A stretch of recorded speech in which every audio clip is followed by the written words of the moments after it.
सो good morning everybody, myself Acharya Vishvendra. आज एक बहुत इंपॉर्टेंट टॉपिक पे आपसे बात करूँगा, which is the concept of the brain waves.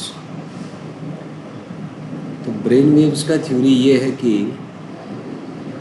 Fundamentally अगर हम देखें तो ह्यूमन बॉडी अगर है, मान लीजिए this is the human body, तो एक फिजियोलॉजिकल या फिजिकल लेवल पे हम कह सकते हैं कि हर बॉडी के अंदर एक ब्रेन होता है।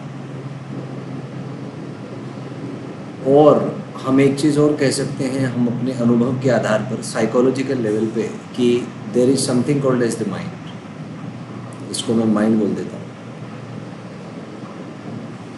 अब क्वेश्चन आता है कि ब्रेन और माइंड कैसे इंटरेक्ट करते हैं एक दूसरे से, how they work as a system. क्योंकि अल्टीमेटली आपका जो आउटपुट है लाइफ में, वो इन दोनों के कंबाइंड सिस्टम की वजह से होता है। तो माइंड और ब्रेन वेव्स के थ्रू कनेक्ट करते हैं, जिनको हम कहते हैं ब्रेन वेव्स।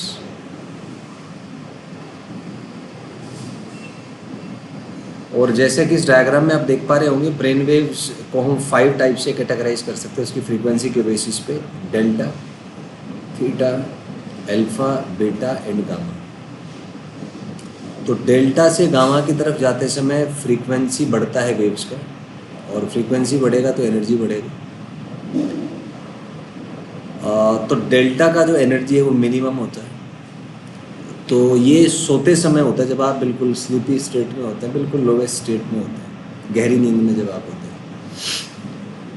तब आपके जो ब्रेन वेव्स है वो डेल्टा वेव्स होती है। इसी की वजह से हम कॉन्शियस नहीं होते, हम एक सपनों की दुनिया में रहते हैं।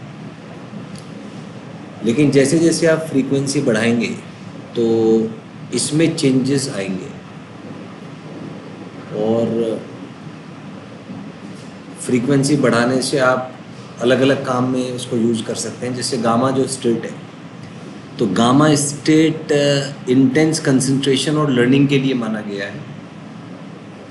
जब आप थॉटलेस हो जाएं, विचार रहित हो जाएं, और जब बहुत ही कॉम्प्लेक्स प्रॉब्लम्स पे आप काम करें without being intervened by the thoughts, तो उस समय आपका जो ब्रेन वेव है वो गामा स्पेक्ट्रम में लाई करेगा। सबसे हाईएस्ट फ्रीक्वेंसी उसका होता है। जैसे इस डायग्राम में भी आप देखते, this is the brain and these are the brain waves. तो माइंड और ब्रेन वेव्स के थ्रू कम्युनिकेट करते हैं।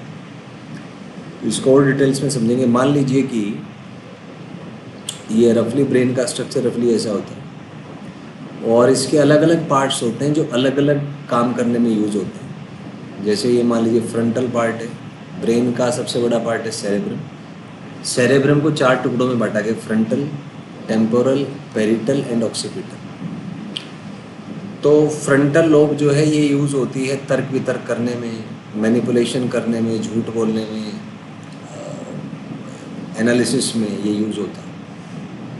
टेम्पोरल लोब इंटीग्रेट, ये जो आपका साउंड वाला जो मेमोरी सिस्टम है, पूरा टेम्पररी लोब प्रोसेस करता है। पेरिटल लोब विजुअलाइजेशन में यूज़ होता है। और इंटीग्रेटेड इन्फॉर्मेशन, जिसमें ऑडियो वीडियो सारे टाइप के जो इन्फॉर्मेशन है वो ये इंटीग्रेट करके एक उसका प्रॉपर एक एनालिसिस मैप तैयार करता है। और जो ऑक्सीपिटल लोब है, this is responsible for processing the visual information. आपने एक कॉमन चीज़ ऑब्जर्व की होगी कि हमें मूवीज़ और वीडियोस बड़ी आसानी से याद होते हैं, क्योंकि उनका फ्रीक्वेंसी बहुत ज़्यादा होता है। तो फ्रीक्वेंसी ज़्यादा का मतलब, जब उनको हम प्रोसेस करेंगे तो हमारा ब्रेन वेव गामा स्पेक्ट्रम में लाई करेगा। और जब हम गामा स्पेक्ट्रम में हैं तो हमें अंदर से दुख, तकलीफ, विचार वगैरह नहीं आते, और इंटेंसली हम फोकस्ड होते हैं। तो यही वैज्ञानिक कारण है कि मूवीज़ देखना हमें इतना पसंद क्यों आता है, उसमें इतना इंटरेस्ट क्यों आता है।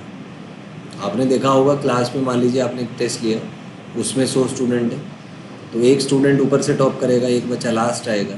लेकिन अगर आप 100 के 100 स्टूडेंट्स को मूवीज़ दिखाएं, तो 100 के 100 स्टूडेंट्स अधिकतर पार्ट्स हैं जो मूवी के, अधिकतर जो सीन्स हैं वो रिकॉग्नाइज करने में सक्षम होते हैं, क्योंकि उनका brain waves automatically parietal lobe पे फोकस्ड होता है। मतलब लाइट की फॉर्म में, विजुअल फॉर्म में वो इन्फॉर्मेशन को प्रोसेस करते हैं, जिसमें उन्हें जोर नहीं पड़ता ब्रेन पे, और वो ज़्यादा समय तक उसको लर्न कर सकते हैं। तो while working as a teacher, I thought कि मैं इस टेक्नोलॉजी को क्लास में भी यूज़ करने का मैंने सोचा। तो जनरली मैं क्या करता हूँ क्लास में कि मैं पेरिटल लोब से काम स्टार्ट करता हूँ। पेरिटल लोब का मतलब है कि मैं सबसे पहले जो कोई टॉपिक पढ़ाऊँगा उसमें बच्चों को विजुअलाइज करने के लिए बोलता हूँ कि आप विजुअलाइज करें, फ्री विजुअलाइजेशन जिसको कहा जाता है। तो इस फ्री विजुअलाइजेशन से क्या है, बच्चे सेंसरी इन्फॉर्मेशन जो है मतलब ऑडियो की फॉर्म में हो, वीडियो की फॉर्म में हो, टेक्स्ट की फॉर्म में हो, तो इसको इंटीग्रेट करना सीख लेते हैं। और इंटीग्रेट करने का मतलब है कि वो अपने ब्रेन वेव का जो फ्रीक्वेंसी है उस फ्रीक्वेंसी को मॉड्यूलेट करना या चेंज करना खुद सीख लेते हैं। और अगर ब्रेन वेव्स के फ्रीक्वेंसीज़ को आपको मॉड्यूलेट करना आ जाए और अगर आप किसी भी तरीके से अपने ब्रेन वेव के फ्रीक्वेंसी को गामा तक उठा पाएँ, उस स्पेक्ट्रम है हाईएस्ट एनर्जी जो स्टेट होता है गामा स्टेट, अगर उस स्टेट तक उठा पाएँ तो उस स्टेट में कोई भी बच्चा जो चीज़ें सीखेगा उसमें उसकी प्रोडक्टिविटी बेहतर आएगी, वो बेहतर सीख पाएगा, बेटर लर्न कर पाएगा। तो ये बेटर लर्निंग ही ऑब्जेक्टिव है मेरा कि कैसे स्टूडेंट्स को अच्छा सिखाया जा सकता है जिससे वो अच्छा परफॉर्म करें एकेडमिक लाइफ में। क्योंकि आज समय है कि हर कोई रेडीमेड जो माइंड ब्रेन सिस्टम है, जो गामा रे पे काम करने में सक्षम है, उसकी तलाश होती है। आप देखेंगे किसी भी एजुकेशन इंस्टीट्यूशन का ऐड देखेंगे, उसमें टॉपर्स की लिस्ट होती है 98%, 99%। और हमें ऐसा लगता है कि इंस्टीट्यूट में ऐसा कुछ है कि जिससे बच्चों का ब्रेन उतना डेवलप हो गया। लेकिन सच्चाई ये है कि जिन बच्चों के इतने अधिक मार्क्स आते हैं उनका ब्रेन पहले से अभ्यस्त है गामा रेडिएशन पे काम करने का, गामा स्पेक्ट्रम में काम करने का। उनका जो माइंड ब्रेन सिस्टम है वो mind brain system already gamma rays में ऑपरेट करता है। और वो क्योंकि गामा रेज में ऑपरेट करता है तो इसकी वजह से वो जो भी सीखते हैं उनकी लर्निंग इफ़ेक्टिव होती है, और इफ़ेक्टिव लर्निंग की वजह से उनका रिजल्ट आएगा, गुड रिजल्ट। क्योंकि आज के समय में पेरेंट्स बहुत कंफ्यूज रहते हैं कि किस इंस्टीट्यूशन में ज्वाइन कराएं, क्योंकि एक ही बच्चे के फ़ोटो कई इंस्टीट्यूट ने छापे हुए हैं। अब उसमें शक होता है कि ये बच्चा एक ही जगह पढ़ा होगा तो ये किस जगह इसने पढ़ाई की है। तो ये सब क्योंकि मार्केटिंग का स्टंट होता है, तो बहुत सी चीज़ें हैं उसके बारे में मैं थोड़ा सा क्योंकि तथ्यों के साथ बात करनी चाहिए, तो ऐसी बात करने से मैं बचता हूँ जिसका प्रमाण मेरे पास ना हो। लेकिन आप समझदार हैं भाई, एक बच्चा एक ही जगह पढ़ा होगा, तीन तीन जगह तो पढ़ना संभव है नहीं। तो ये थोड़ा संशय वाली बात है, पर चले जो भी है। लेकिन एक चीज़ सत्य है कि जो बच्चे रिजल्ट लेके आते हैं उनका माइंड ब्रेन सिस्टम वो चाहे किसी प्रकार विकसित हुआ हो, एक चीज़ सत्य है जिसमें किसी को शक नहीं होगा कि उनका माइंड ब्रेन सिस्टम बाकी बच्चों से अलग होता है। तो मैं इस विषय पे आपसे बात करूंगा कि बच्चों का जो माइंड ब्रेन सिस्टम है उसको कैसे हम बेहतर बना सकते हैं, कैसे उसको एक इफ़ेक्टिव लर्निंग के लिए हम ओरिएंट कर सकते हैं, इस विषय पे आपसे बात करूंगा। तो मैंने इसमें सोचा है कि 21 दिन का प्रोग्राम है, माइंड ट्रेनिंग प्रोग्राम, तो जिसमें 9 मिनट में एक मेंटल एक्सरसाइज आपसे कराऊंगा, बच्चों से कराऊंगा। और इस 9 मिनट की एक्सरसाइज के बाद बच्चे बेहतर तरीके से अपने ब्रेन वेव्स को मॉड्यूलेट करना सीख पाएंगे। और अगर वो लगातार इसका अभ्यास करेंगे तो 22वें दिन उनके माइंड ब्रेन सिस्टम चेंज हो जाएगा थोड़ा सा, और गामा जो ब्रेन वेव है उस ब्रेन वेव को धीरे धीरे धीरे वो कैच करने लगेंगे। और मैंने क्योंकि पहले अपने आप पे एक्सपेरिमेंट्स किए हैं, जब मैं स्टूडेंट था तब अपने टीचर से मैं इंटरेक्ट करता था, स्टूडेंट्स पे मैंने ऑब्जर्व किया है चीज़ें, किसी को कुछ बताया, हिंट दिया, उसका रिजल्ट देखा। पूरे इंडिया में बहुत से इंस्टीट्यूट्स में मैं जो रेप्यूटेड इंस्टीट्यूशन है उसमें काम कर चुका हूँ। लगभग 215 पुस्तकें मेरी प्रकाशित हो चुकी हैं, हज़ारों वीडियोस मेरे यूट्यूब पर अवेलेबल है। फिज़िक्स पे, मेटाफिज़िक्स पे, न्यूरो साइंस पे आप आचार्य विश्वेंद्र सर्च कर सकते हैं यूट्यूब पर, और उसमें आप मेरे वीडियोस देख सकते हैं। तो पिछले लगभग 13 सालों से मैं कोटा और दिल्ली के प्रतिष्ठित कोचिंग संस्थानों से जुड़ा रहा हूँ एक भौतिकी संकाय के रूप में।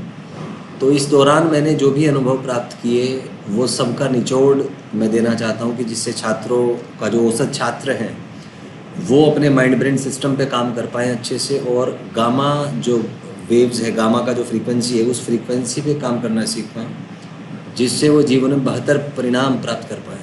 क्योंकि समस्या ये है कि जो छात्र गामा रेज को यूज़ करना जानता है, अपने ब्रेन वेव फ्रीक्वेंसीज़ को गामा स्पेक्ट्रम में कन्वर्ट करना जानता है, वही परीक्षा में सफल हो पाएगा। अन्य छात्र जिन्हें इस प्रक्रिया का ज्ञान नहीं है वो केवल संघर्ष करेंगे तो अंततः ज़्यादा समय तक वो जो नेगेटिव वाइब्रेशंस होते हैं अंदर, क्योंकि ब्रेन वेव्स को चेंज करना आसान काम नहीं है, बहुत जटिल विषय है, और इसे वही कर सकता है जिसने इस क्षेत्र में कई वर्षों का जिसको अनुभव हो। तो मुझे ऐसा कई वर्षों का मुझे अनुभव है, और मुझे लगता है कि ये बच्चों के लिए अच्छा रहेगा, प्रोडक्टिव रहेगा। Thank you.